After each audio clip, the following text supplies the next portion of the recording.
우리가 영적인 걸 체험하며 믿음을 키우기를 소원하십니다. 우리가 살아가는 일 가운데는 겉으로 보는 것과 경험해 보는 것 사이는 엄청난 차이가 있는 경우가 많습니다. 피상적으로 볼 때는 알 수 없었던 일들을 직접 겪으면서 알게 되는 건 우리는 당황스러워하게 됩니다. 이런 일이 영의 일에는 더욱더 심각합니다. 영의 일에서 직접 경험해보지 않고 이론으로만 아는 건 무척 위험할 수가 있을 뿐만 아니라 오해로 인해서 그 일로 가는 것이 두려워하게 됩니다. 대표적인 예가 바울인 겁니다. 그는 바리새인 중에서 열성적인 사람이기 때문에 당시 갈릴리 일대에서 일어난 놀라운 사건의 현장에 그는 한 번도 발을 들여놓지 않았습니다. 그는 그토록 첨예한 문제를 일으키면서 3년간이나 유대사회를 시끄럽게 달구었던 예수라는 인물에 관해서 관심도 없었습니다. 그 예수에 관한 소문을 듣다 듣지도 못해서 깨닫지도 못했을 거라고 가정하는 것이 우리의 무척 어렵습니다. 예수분들은 당시 제사장까지 알고 있었던 심각한 종교 문제이기 때문에 장대 제사장을 꿈꾸던 야심 많은 젊은 납비인 사울이 이 문제에 관해서 전혀 들어보지 못했다고 가정하는 것은 무리임이 분명합니다. 그런 사울이 예수님과의 만남이 전혀 없었던 것은 그의 종교적 가치관 때문이었습니다. 왜 예수가 이단이었습니까? 유대인 인 중에 한 사람이었던 나다니엘은 사람들이 예수께 관심을 두고 그에게 몰려갔지만 그는 나무 그늘에서 실망도 관심이 없었습니다. 예수의 문제는 제사장은 물론이고 대부분 랍비들에게는 한갓 힘내기의 해프닝일 뿐이었습니다. 나다니엘은 그의 친구 빌립이 예수를 만나볼 것을 권했을 때 나사렛에 무슨 선한 것이 날 수 있겠냐고 일축해버렸습니다. 여기서 선한 것이라고 표현한 것은 현대적인 의미로 풀어본다면 나사렛에서 무슨 쓸만한 인물이 나오겠는가라는 조소하는 표현입니다. 이런 말을 하는 것으로 보아 나다니엘은 성경에 박식한 사람일수는 분명합니다. 성경을 전통적인 방식으로 배운 그에게 있어서 지금 일어나고는 예수에 대한 열풍은 별 의미가 없었던 것입니다. 그는 예수를 경험하지 못하고 단순히 이론으로만 이해한 사람입니다. 메시아에 관해서 박스가 이들 유대 납비들의 반응은 이들처럼 냉소적인 수밖에 없었습니다. 특히 청년 납비인 사울에 있어서 예수가 행하는 갖가지 이적 역시 관심이 끌 수가 없었습니다. 율법의 수호자가 될 사울에게 있어서 기사와 이적은 한잔 해프닝일 뿐 본질적인 것이 될 수가 없었다는 굳은 신념을 가지고 있었을 것입니다. 기사와 이적은 율법을 생명처럼 여기는 납비들에게서 관심을 둘 사안이 아니었을 뿐만 아니라 학식이 없는 일반적인 유대인들은 그런 유혹에서 분리시켜 안전하게 율법 안에 거하도록 보호해야 할 의무도 있었습니다. 그래서 그는 뒤늦게 예수의 추종자를 잡아들이는 일에 뛰어들었습니다. 우리는 경험이 없이 예수를 이해한다는 것을 이처럼 원천적으로 무엇인가 잃고 있다는 사실을 이해해야 됩니다. 성령 사울이 예수를 바로 이해할 수 있었던 것은 성경을 곰곰이 묵상하면서 깨달은 것이 아니었어요. 그가 예수를 알게 된 것은 그 삶의 전체를 통해서 그도 부정했던 신비한 경험을 통해서였습니다. 이 경험을 독자적인 것이었어요. 함께 동행했던 다른 일행도 전혀 경험하지 못하는 것입니다. 그로 인해서 그는 유틀가 되었습니다. 철저한 율법주의자는 사울이 한순간에 강력한 환상이라는 모험한 경험을 통해서 그렇게 쉽게 자신의 가치관 바꿀 수 있었겠습니까? 그래서 한 번도 실제적인 육신의 예수를 만난 적이 없었습니다. 면발체도 본 적이 없을 정도 철저하게 관심이 없었던 사람이라 조금이라도 관심이 있었던 사람이면 신비한 그물체 예수님에게 관심을 가지게 되었을 겁니다. 그러나 그는 그런 사람이 아니었어요. 그는 자신을 바리새인 중에 바리새인이라고 표현하는 것으로 볼 때 그렇습니다. 그가 그런 놀라운 환상을 볼 때 그 입에서 나온 말은 곧 이 말이었어요.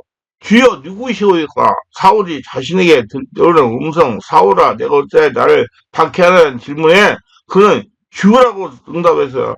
그는 단순히 누구냐고 물을 수 있었을 것입니다. 그러나 성급하고 놀라운 현장에서 주여라는 호칭을 사용했습니다. 이런 호칭을 그가 사용한 것은 그의 자의적인 의식에 의한 것이라고 볼 수 없을 것입니다. 아마도 강력한 성령의 감동으로 그런 질문을 했을 것입니다. 저희 개인적인 경험으로도 강력한 성령의 감동 안에는 자의적인 표현이 불가능한 사실을 알고 있습니다. 우리에게 있어서 영적 경험은 그 형식이 어쩌든지 성령의 감동에서 일어나는 것입니다. 그리고 낯선 경험을 통해서는 우리가 전혀 새로운 차원에 들어가게 되는 것입니다.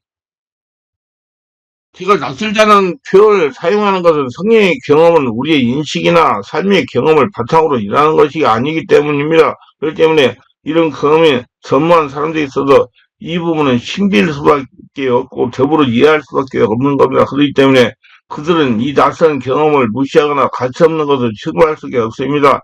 청년 랍비 사울처럼 말입니다. 사울은 자신이 다메섹에서 벌건 대낮에 경험한 이 독자적인 경험을 그 후 수도 없이 되새기면서 신학적 이해를 찾게 되었습니다. 단 한 번의 놀라운 경험은 그로 하여금 예수에 관한 가치관을 성적에 바꾸게 되었습니다. 그런 변화를 가져온 것은 그의 열정적인 탐구심에 한몫했을 것이 분명합니다. 그는 누구와도 상의하지 않고 홀로 아라비아에 가서 깊은 묵상에 들어갔습니다. 그의 삶이 획기적인 변화를 가져올 이 놀라운 경험의 진정한 의미를 찾기 위한 고독한 여정을 통해서 그는 그리스도의 놀라운 비밀을 발견하게 되었고 스스로 사도라고 부를 정도로 그의 본질을 발견하는 것입니다. 전인격적으로 하나님을 느껴야 하나님을 알 수가 있어요. 전인격으로 하나님을 느끼기 위해서 반드시 성령으로 세례를 받아야 됩니다.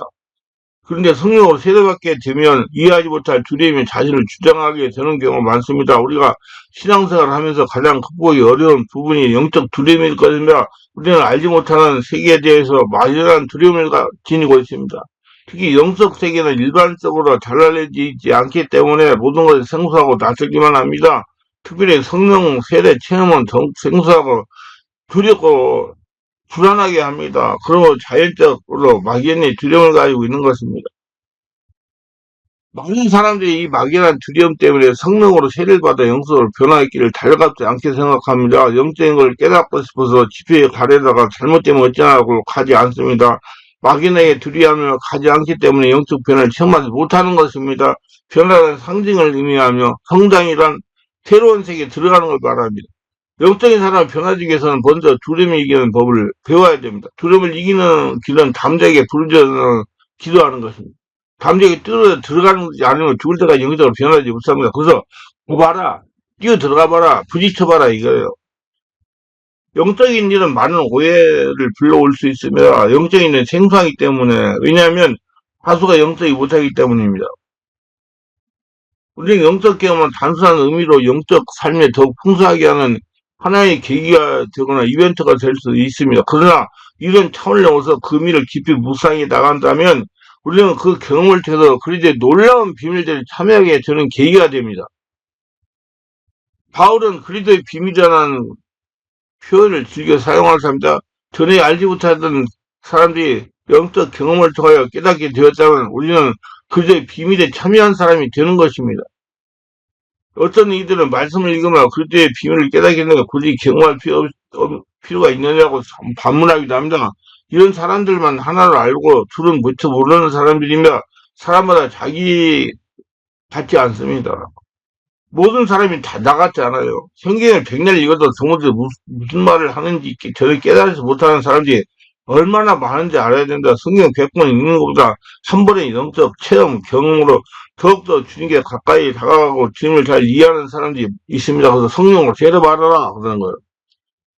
바울은 그 많은 영적 경험도 있습니다. 위험한 고비고비마다 천사들이 나타나 계시해 주었고 감옥에 갇혔을 때 천사가 옥문을 열어주기도 했습니다. 그런 마음속 깊은 곳에서 우러나오는 성령의 음성을 들을 줄 아는 사람입니다. 성령에 박식했던 그에게 성령은 그에게 신비한 방식으로 인도했습니다. 그가 말씀이 분리해서가 아닙니다. 하나님은 지금도 경건한 사람을 인도하실 때 말씀과 경험이라는 두 가지 방식으로 인도하시면 때로는 익숙한 말씀으로 때로는 전혀 낯선 영적 경험으로 인도하시는 것입니다. 그러기에 우리는 때로는 고통스러워하고 혼란스럽고 당혹스럽기도 합니다. 이걸 우리가 겪어야 할 몫입니다. 우리 지음이 때문에 하나님께 나가는 길이 포기해서는 안 될 것이며 무지해서도 안 될 것입니다. 그래서 우리 영적으로 자꾸 체험하면서 성령 인도받으면서 영적으로 깊어질 수 있고 영혼들이 밝아질 수 있고 살아계신 하나님을 증명하시기 바랍니다. 기도합니다. 오늘도 저희 세계를 끝까지 시청하신 분들 축복, 구독, 좋아요, 알람 설정, 공유하신 분 축복하시고 성령으로 은혜 충만하게 하시고 깊어져서 하나님의 살아계심을 날마다 체험하며 하나님이 나를 통해서 일하신다는 걸 눈으로 보고 체험할 수 있는 복된 심령이 다 되게 하소서 예수님 이름으로 기도합니다. 아멘.